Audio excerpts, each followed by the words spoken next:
Well, welcome back to the channel after a bit of a pause.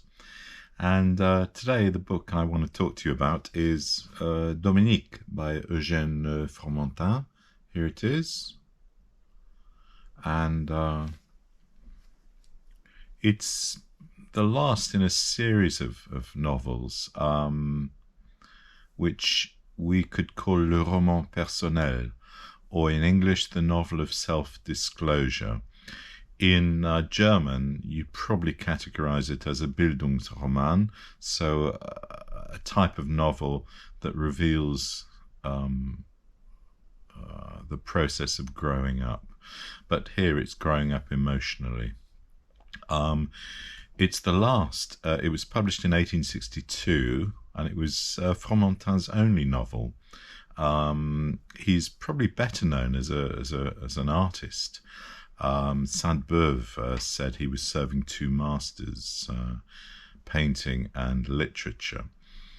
He was a painter who travelled in Africa, and you'll see many of his depictions of Algeria, also Egypt, and they're very good. But this novel, I think, is worthy of your attention. The novel of self-disclosure, well, it probably started with Chateaubriand, René Atala in 1802. Then we moved to Senancour, Obermann in 1804. Probably the best known and the most read novel in this school of literature is Constant, Benjamin Constant's Adolphe, published in 1816. Sainte-Beuve in 1834 published Volupté. And this is the last, Fromentin's Dominique. It tells the story of Dominique de Bray, a young man from Normandy, as was Fromentin, who falls in love with a young lady, Madeleine d'Orsel. But to his despair, she is engaged to be married to the rich and foppish Monsieur de Nièvre. And the whole of the novel relates the incurable sickness of love, the myth of happiness, and the impossibility of loving the one you feel you are in love with. So it's a novel of self-disclosure. It's more about Dominique finding out about himself and what motivates him, rather than a love story. In a sense, it's the inheritor of La Princesse de Clèves by Madame de Lafayette, which shares some similar themes. There's an idea of stasis in the novel. He talks about being figé dans la boue. He looks at his footprint, figé dans la boue, trapped in the mud. It's an extraordinary novel. He dedicated it to Georges Sand. It's a tableau de littérature. It's un roman peint, pour mieux dire. We see the seasons passing. Time passes slowly. We're in the countryside. We're near the sea. And pathetic fallacy plays a huge part. We have a palette, if you like. He is a painter. We have a palette of shapes and colours relating to the Norman landscape.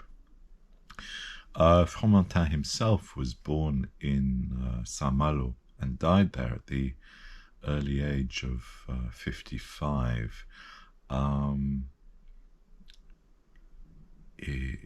Dominique consoles himself with his library and reads and reads and reads his contemporaries' novels and books, but doesn't find a solution to his emotional angst. I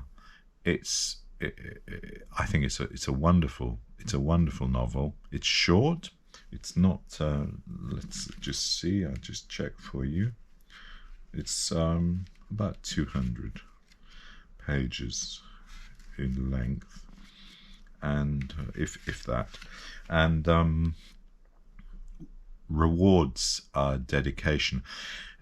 It's the death knell of romanticism, reminiscent of Goethe's Werther, and Josson's Elle et lui. I hope you'll have time and the desire to explore this novel. Fromentin, I think, deserves more publicity than he has had.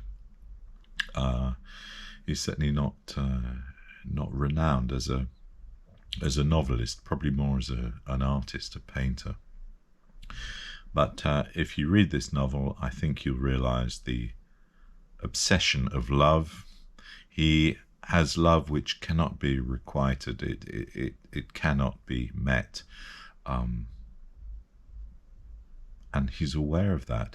So it's this idea of self-awareness. I read all of these novels, the ones I mentioned earlier, partly as a challenge in my final year at university. A professor who was giving a series of lectures on le roman personnel, Professor Robert Lethbridge, who later became Master of Fitzwilliam College, Cambridge, was teaching this course and offered a bottle of good wine to anyone who could read all of these, because some of them, I mean, Senancour's Obermann is pretty unreadable, to be honest. But if anyone read all of these books, so 5 novels, he would offer a bottle of wine. Well, my director of studies attested to him that I had indeed taken up the challenge and read all 5 novels and written an essay about the roman personnel, the novel of self-disclosure. And at the end of his final lecture, Dr., as he was then, Lethbridge, gave me a very fine bottle of Châteauneuf du Pape, and told me not to take it to a party, but to drink it in a refined company. So I did. What a motivation. And I enjoyed his lectures very much. Right, I hope you've enjoyed this. I hope it introduces you to either the art or the fiction of Eugène Fromentin. And enjoy Dominique if you can find it in print. Thank you very much for watching. Bye.